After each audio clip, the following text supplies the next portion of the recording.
دیکھو، تمہارا پرندہ آیا ہے۔ ضعیفہ نے دبیسا کو پرندے کی طرف متوجہ کرنا چاہا تھا۔ چادر کو منہ تک اوڑھ کر وہ پتھریلی زمین پر بچھی خشک گھاس پر لیٹی ہوئی تھی۔ اس کی آنکھیں مردوں کی طرح اندر کو دھس چکی تھیں۔ جسم کی کھال کا وہ حال ہو چکا تھا کہ اسے دیکھ کر گھن آتی تھی۔ تمہارا پرندہ تم سے ملنا چاہتا ہے، اس نے پھر کہا۔ تم ہر روز میرا سر کیوں کھاتی ہو؟ کیا اس جہنم میں بھی مجھے سکون نہیں ملے گا؟ سکون انسان کے اندر ہوتا ہے دبیسا۔ اگر اسے اندر سے سکون نہ ملے تو کہیں سے نہیں ملتا۔ ٹھیک ہے، ہم پر خدا کی لعنت پڑ چکی ہے، لیکن اس کے باوجود جیسے کوئی میرے اندر کہتا ہے کہ روئے زمین پر موجود سب انسانوں میں میں خدا کی رحمت سے سب سے زیادہ قریب ہوں۔ میری روح سے صدائیں اٹھتی ہیں کہ خدا ہم پر کسی بھی دوسرے انسان سے زیادہ مہربان ہے۔ دبیسا نے چونک کر اسے دیکھا۔ وہ خدا جو ہمیں کوڑ دے کر شفا دینا بھول گیا ہے؟ اس نے تلخی سے کہا۔ چھوڑو، سر اٹھا کر اپنے پرندے کو دیکھو، کیسا خوبصورت اور جوشیلا ہے۔ مجھے لگتا ہے یہ تمہارا فرشتہ ہے، تمہیں خدا کا پیغام دینا چاہتا ہے۔ ہمارے پاس خوش ہونے کے کتنے محدود بہانے ہیں دبیسا۔ یہ پرندہ ہر روز تمہارے سر پر آ کر منڈلاتا ہے۔ کیا تم اس بات پر خوش نہیں ہو سکتی کہ یہ تمہارا دیوانہ ہے؟ جہاں انسان ہمیں دیکھتے ہی پتھر مارنے لگتے ہیں، یہ تمہیں دیکھتے ہی دیوانہ وار اپنے پر پھڑپھڑانے لگتا ہے۔ تم تو ابھی بھی بہت خوش قسمت ہو۔ مجھے دیکھو، میرا سایہ پڑتے ہی حشرات تک بھاگ جاتے ہیں۔ کہہ کر کہکا لگایا۔ اس نے سر اٹھا کر پرندے کو دیکھا۔ وہ جانتی تھی کہ یہ وہی پرندہ ہے جس کے پیچھے وہ گھر سے باہر کی طرف بھاگی تھی۔ سب کہتے تھے کہ وہ دبیسا کا پرندہ ہے۔ تمہیں کیسے پتہ چلا کہ یہ میرا پرندہ ہے؟ آج اس نے پوچھ ہی لیا تھا۔ جو جس کا ہوتا ہے وہ دکھائی دے جاتا ہے۔ جیسے یہ زمین ہماری نہیں ہے، لیکن ذرا سر اٹھا کر دیکھو، وہ آسمان ہمارا ہے۔ اپنی چیزیں اپنی طرف کھینچتی ہیں دبیسا۔ کیا تمہیں آسمان اپنی طرف نہیں کھینچتا؟ دبیسا نے سر اٹھا کر دیکھا۔ کتنی ہی دیر تک وہ اوپر دیکھتی رہی تھی، پھر پرندہ اس کی نظر کی سمت پر جا کر اڑنے لگا تھا۔ کیا تمہیں آسمان اپنی طرف نہیں کھینچتا؟ پرندہ بھی یہی پوچھ رہا تھا۔ ہاں، کھینچتا ہے۔ تو پھر تم نے آسمان کی طرف دیکھنا کیوں چھوڑ دیا؟ کیونکہ آسمان والے نے مجھے چھوڑ دیا۔ یہاں ان گھاٹیوں میں خدا اس بندے پر لعنت کیسے بھیج سکتا ہے جس کا وہ واحد خالق ہو؟ وہ زیر لب بڑبڑائی تھی۔ سوال سے ہی صحیح، اس نے خدا سے کلام کرنا شروع کر دیا تھا۔ پرندے نے ہوا میں جوش سے ترچھی اڑان بھری۔ وہ خوش تھا۔ اس کے سر کے اوپر، آسمان کے نیچے، وہ سفید تھا، حضرت نوح علیہ السلام کے بھیجے پرندے کی طرح، جو کشتی سے زندگی کی نوید لینے نکلا تھا اور چونچ میں سبزہ لیے بامراد واپس پلٹا تھا۔ اس کا پرندہ وہ بھی بامراد واپس پلٹنے والا تھا۔ Next article. دنیا کے ہر انسان کا پوری زمین پر پورا حق تھا، لیکن ان جیسے بیماروں کا صرف اس تاریک، نوکیلے، بدبودار حصے پر حق تھا۔ رزق حلال پر بھی ان کا کوئی حق نہیں رہا تھا، کیونکہ انہیں کوئی کام کیوں دے گا؟ وہ ہاتھ پھیلا کر بھیک مانگ سکتے تھے۔ انہیں خیرات نہیں دی جائے گی، ان کی امداد نہیں کی جائے گی، کیونکہ وہ خدا کی طرف سے پھٹکارے گئے تھے۔ وہ بازار میں خرید و فروخت نہیں کر سکتے تھے۔ انہیں کوڑا کرکٹ میں سے چیزیں چننی پڑتی تھیں۔ وہ کسی صحت مند انسان کا راستہ نہیں کاٹیں گے، ہوا کی مخالف سمت چلیں گے، مخصوص کپڑے پہنیں گے، گھنٹیوں کا شور کیے بغیر نہیں چلیں گے، خدا پر اپنا حق نہیں جتائیں گے، اسے پکارنے کی جرت نہیں کریں گے۔ بدبخت! وہ ضعیف تھا اور بھوک سے مجبور ہو کر سرائی کی طرف گیا تھا۔ کوڑے کے ڈھیر سے اس کے ہاتھ کچھ نہیں آیا تھا۔ پتہ نہیں کیسے وہ ایک بچے سے ٹکرا گیا تھا۔ بچہ اس کے جسم کے نیچے دب گیا تھا۔ بچے کی چیخوں سے سارا شہر لرز اٹھا تھا۔ اسے بچے کی جان اپنی جان سے زیادہ عزیز تھی۔ وہ جلدی سے اٹھ کر بچے سے دور ہٹ کر کھڑا ہو گیا تھا۔ ایک کوڑی ہی تو چاہتا تھا کہ اب اس کے بعد کوئی اور کوڑی نہ ہو۔ وہ اپنے نصیب پر راضی تھے یا نہیں، لیکن وہ کسی اور کے نصیب میں اپنا نصیب نہیں لکھنا چاہتے تھے۔ جب وہ لوٹا تھا تو زخموں سے چور اور لہو لہان تھا۔ سب سے بری حالت اس کی آنکھ کی تھی، جو پتھر کی ضرب سے پھوڑ دی گئی تھی۔ ضبط کے سب سمندر پی چکنے کے باوجود وہ درد سے بلبلا رہا تھا۔ گھاٹیاں اس کی کراہوں سے گونج رہی تھیں۔ باقی سب چپکے چپکے اپنے آنسو صاف کر رہے تھے۔ دوا ان کے پاس کہاں ہوتی تھی؟ ان کے پاس تو دعا بھی نہیں رہی تھی۔ دبیسا اونچی گھاٹی پر بیٹھی سمندر کو دیکھ رہی تھی۔ کچھ دیر تک وہ بوڑھے کا واویلا چپ چاپ سنتی رہی تھی۔ یہ تو ہر روز کا معمول تھا۔ کوئی نہ کوئی ایسے ہی بلبلاتا ہوا واپس آتا تھا۔ وہ تکلیف کے سمندر میں غرق تھے۔ ان کے پانیوں میں پتھر پڑتے ہی رہتے تھے۔ وہ کراہتے، روتے، بلبلاتے ہی رہتے تھے۔ انہیں تو خواب بھی کنکروں اور گالیوں کے آتے تھے۔ بہت دیر بعد وہ نیچے اتری تھی۔ بوڑھے کی حالت دیکھ کر اس کے جسم سے جیسے جان نکل گئی تھی۔ کیا ہوا انہیں؟ وہ گھٹنوں کے بل پتھریلی زمین پر بوڑھے کے بستر کے پاس بیٹھ گئی تھی۔ ایک گندی سی پٹی اس نے اپنی آنکھ پر لپیٹ لی تھی، لیکن خون تھا کہ رکنے کا نام نہیں لے رہا تھا۔ تکلیف تھی کہ بیچارے کو کسی پل چین نہیں تھا۔ میں نے پوچھا کیا ہوا؟ وہ پوری قوت سے چلائی تھی۔ وہ سب جانتی تھی کہ کیا ہوا ہوگا، لیکن پھر بھی پوچھ رہی تھی۔ تم اندھی تو نہیں ہو؟ نظر نہیں آ رہا کیا؟ ضعیفہ کو اس کے چلانے پر غصہ آ گیا تھا۔ آپ نے وہی پتھر اٹھا کر ان کے سروں پر کیوں نہیں دے مارا؟ وہ بھڑک اٹھی تھی، غصے کی زیادتی سے کانپنے لگی تھی۔ سب حیرت سے اسے دیکھنے لگے تھے۔ بھلا ایسی بات بھی وہاں کوئی کرتا تھا؟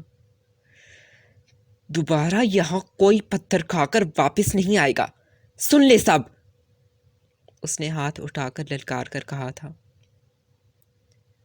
پرندہ پوری شدت سے اپنے پر پھڑپڑانے لگا تھا۔ زمانے گزر گئے تھے۔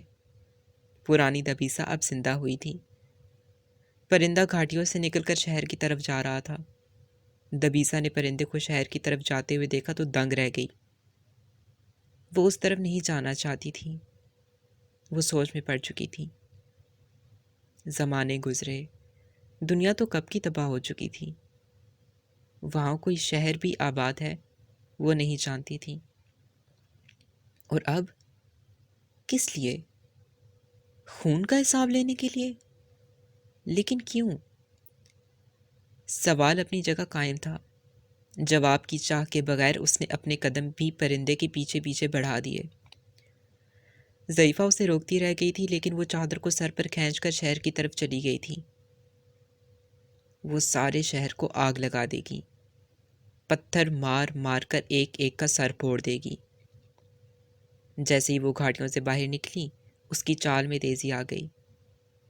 جس طرف وہ مر کر بھی نہیں جانا چاہتی تھی، وہ زندہ پیدل جا رہی تھی۔ وہ کوڑی ہو کر تو رہ سکتی تھی، لیکن اندھی نہیں۔ وہ ہاتھوں پیروں سے معذور ہو کر رہ سکتی تھی، لیکن بزدل ہو کر نہیں۔ بوڑھے کو کس نے مارا ہے؟ وہ عین بازار میں کھڑی تھی اور چلا کر پوچھ رہی تھی۔ سرائے سے آدمی باہر نکل آئے تھے۔ اس نے منہ تک چادر نہیں کھینچی ہوئی تھی۔ اس کی گھنٹیاں بھی غائب تھیں۔ وہ ہوا کے رخ پر کھڑی تھی، سامنے، زندہ اور صحت مندوں کے سامنے۔ تمہارے باپ کی وجہ سے تمہارا لحاظ کیا جاتا ہے، اس کا یہ مطلب نہیں ہے کہ تم شہر میں دندناتی پھرو، ابھی بھی عقل ٹھکانے نہیں آئے تمہاری۔ وہ سب اپنی ناک پر ہاتھ رکھ کر چکے تھے۔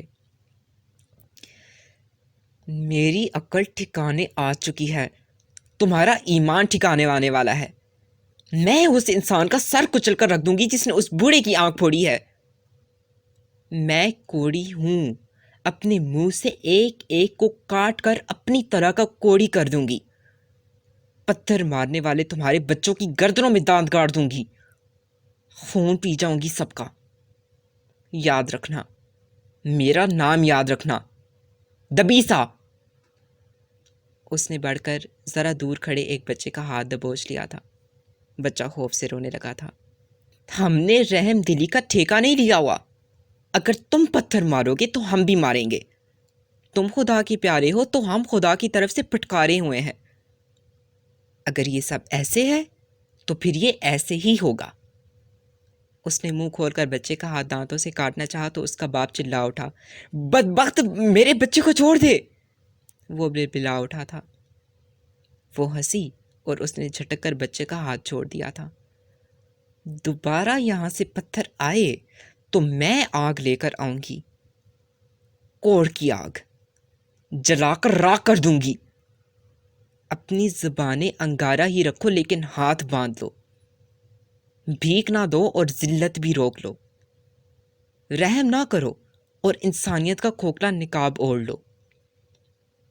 مجھے جان سے مار دو لیکن یہ یاد رکھو، اب اگر کسی کوڑی پر ہاتھ اٹھایا تو میں وہ ہاتھ کاٹ کر لے جاؤں گی۔ تم پر آیا عذاب ہماری بستی اجاڑ کر ہی رہے گا، کسی نے پیچھے سے گالی دی تھی۔ کیا پتا تمہاری بستیاں بچانے کے لیے ہم عذاب بھگت رہے ہوں۔ اس نے حقیقت سے روشناس کروایا۔ اپنی اوقات یاد رکھو۔ اوقات تو یاد ہے، لیکن یہ یاد نہیں رکھنا چاہتی کہ میں بھی تم جیسے لوگوں کا حصہ رہی ہوں۔ تم جیسوں سے الگ نہ ہوتی تو کیسے جان پاتی کہ انسان اور حیوان میں کیا فرق ہوتا ہے۔ تم جیسے کوڑی ہمیں حیوان ہی کہہ سکتے ہیں، کیونکہ ہم ہی تو جانتے ہیں کہ انسانیت کے پیمانے کیا ہیں۔ کتنے ہی لوگوں نے بھڑک کر اسے پتھر مارنے چاہے تھے، وہ اسے ڈرانا چاہتے تھے، لیکن وہ دبیسا تھی۔ اس کی آواز کی گونج ان کے دل دہلا رہی تھی۔ وہ واقعی میں ان کی گردنیں کاٹ لے گی، وہ ان کے سینوں سے دل نوچ لے گی۔ جیسے وہ بات کر رہی تھی، اس کی دہشت بتا رہی تھی، وہ ایک ایک کو کوڑی کر دے گی۔ میں خدا کا عذاب ہوں نا، اب اس عذاب میں میں تمہیں بھی حصے دار بناؤں گی۔ کہہ کر وہ شہر سے باہر آ گئی تھی۔ اس کا دکھ اور غصہ کم ہونے میں نہیں آ رہا تھا۔ ایک کوڑ، بس ایک بیماری، اور ساری دنیا شیطان بن گئی تھی۔ سارا جہاں جہنم بنا دیا گیا تھا۔ بیماری پر ان کا اختیار نہیں تھا اور رحم پر ان بے رحموں کا۔ واپس آئی تو بوڑھے کے بستر کے قریب بیٹھ گئی۔ وہ زخموں سے اتنا چور چور نہیں تھا جتنا اپنی بدنصیبی سے تھا۔ وہ خون کے آنسو رو رہا تھا۔ دبیسا نے اس کا ہاتھ پکڑ لیا جیسے وہ والد کا پکڑا کرتی تھی۔ اس کی محبت کے ایسے اظہار پر وہ پھوٹ پھوٹ کر رونے لگا تھا۔ آنسوؤں کا گولا دبیسا کے حلق میں پھنس گیا تھا اور ٹھیک اسی وقت دبیسا کا پرندہ اس کے شانے پر آ کر بیٹھ گیا۔ دبیسا نے سر کو ذرا سا خم دے کر اسے دیکھا۔ اس نے اپنا پر لہرایا تو وہ دبیسا کے گیلے گال سے ٹکرایا۔ بے رحموں کی زمین پر رحم کا پرندہ، وہ دبیسا کو خدائی پیغام دینے جا رہا تھا۔ Next article. خدا ہمارا کیوں نہیں رہا؟ اس نے ہمیں چھوڑ کیوں دیا؟ یہ سوال اس نے آنے والے ہر دن خود سے کیا تھا۔ غار کے دہانے پر بیٹھ کر، سرنگ کی تاریکیوں میں بھٹک کر، سمندر کی ہوا کے تھپڑے کھا کر، دھوپ کی تپش سہ کر، رات کی تنہائی اور دن کی سختیاں جھیل کر۔ جیسے جیسے وقت گزرتا جا رہا تھا، یہ سوال اس کے اندر چنگاری سے آگ بنتا جا رہا تھا۔ ساری دنیا نے اسے چھوڑ دیا تھا، لیکن خدا نے کیوں چھوڑا؟ دنیا سے اس کا کیا تعلق ہو سکتا تھا، لیکن خدا تو اس کا تھا۔ دن کے پہر، رات کے پہر، اس نے اپنی پوری ہستی اس سوال میں ڈال دی تھی۔ اسے کوڑ سے شفا نہ ملے، لیکن اس سوال کا جواب مل جائے۔ جس خدا نے اسے اپنا بندہ بنایا، پھر اس نے اسے لعنتی کیوں بنا دیا؟ اسے پتھروں کے ساتھ سر جوڑ کر بیٹھنے کی عادت پڑ چکی تھی۔ سر کے پیچھے زخم بن چکے تھے۔ نہ وہ عادت چھوڑ رہی تھی، نہ زخم مندمل ہو رہے تھے۔ ان کے زخم ویسے بھی مندمل نہیں ہوا کرتے تھے۔ اس دن بھی وہ ایک تنگ منہ والی غار کے کنارے پر بیٹھی ہوئی تھی کہ اس کا پرندہ اس کے شانے پر آ کر بیٹھ گیا۔ اس نے مسکرا کر اسے دیکھا۔ تم بھی بالکل مجھ پر گئے ہو، ہر وقت آوارہ گردی کرتے رہتے ہو، پر تم تو یہاں پتھروں سے سر جوڑ کر بیٹھی رہتی ہو، ضعیفہ نے مذاقاً کہا۔ اس نے انگلی سے اپنا سر ٹھوکا۔ یہاں سے میں پتہ نہیں کہاں کہاں پہنچ جاتی ہوں۔ تو پھر تمہارے پرندے کو بھی دبیسا کہا جانا چاہیے۔ وہ چونکی۔ مجھے اس کے اشارے پسند ہیں، یہ اچھے رستے دکھاتا ہے۔ میرا خیال ہے اسے خدا کہا جانا چاہیے۔ خدا اچھا نام ہے، راستہ دکھانے والا۔ واہ، تمہاری ذہانت لوٹ آئی ہے، وہ تلخی سے ہنس دی۔ ذہانت، عقل و شعور، جرت، یہ سب خواب تھے جو میں نے کبھی دیکھے تھے۔ خدا پھر اڑا تھا۔ دور آسمان پر پرندوں کے گول کسی ایک جگہ کی طرف کھینچے چلے آ رہے تھے۔ وہ اتنے زیادہ تھے کہ پورے آسمان پر چھا گئے تھے۔ خدا بھی اسی طرف گیا تھا۔ جاؤ اپنے خدا کے پیچھے، ضعیفہ نے ہنس کر کہا۔ نکل جاؤ اس کے ساتھ آوارہ گردی کرنے۔ وہ اٹھ کر کھڑی ہو گئی تھی۔ شاید اس طرف کوئی جانور مر گیا تھا جس کے گرد پرندوں کے گول منڈلا رہے تھے۔ قدم قدم وہ اس طرف جا رہی تھی۔ پہلے وہ بلندی پر چڑھی، پھر ڈھلان اترنے لگی تھی۔ کچھ پرندے زمین پر اتر رہے تھے، کچھ ہوا میں دائروں میں چکرا رہے تھے۔ سارا واویلا نیچے ڈھلان پر مچا تھا۔ اسے خدا دکھائی دے گیا تھا۔ وہ اس کی طرف لپکی تھی اور ڈھلان اترتے اترتے ایک دم سے قدم روک کر کھڑی ہو گئی تھی۔ جس کی آنکھ پھوڑ دی گئی تھی، وہ زندگی سے منہ موڑ کر ہمیشہ کے لیے آنکھیں موند چکا تھا۔ وہ گہرا سانس کھینچ کر بوڑھے کے قریب آئی جو جیتے جی مر چکا تھا۔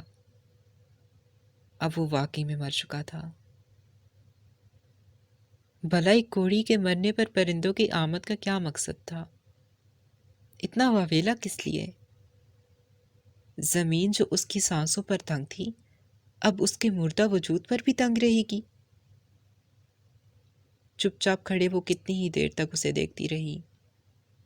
وہ چٹان کے ساتھ پشت جوڑ کر بیٹھا شاید اپنی زندگی کی زندگی یاد کر رہا تھا۔ اس کی آنکھیں بند تھیں، سر ایک طرف ڈھلکا ہوا تھا۔ اس کے زخموں سے خون رستا رہا تھا، لیکن اب اس کے انہی زخموں سے سکون برس رہا تھا، ابدی سکون۔ دنیا میں اس وقت کہیں تھا تو وہ بوڑھے کے مردہ چہرے پر تھا۔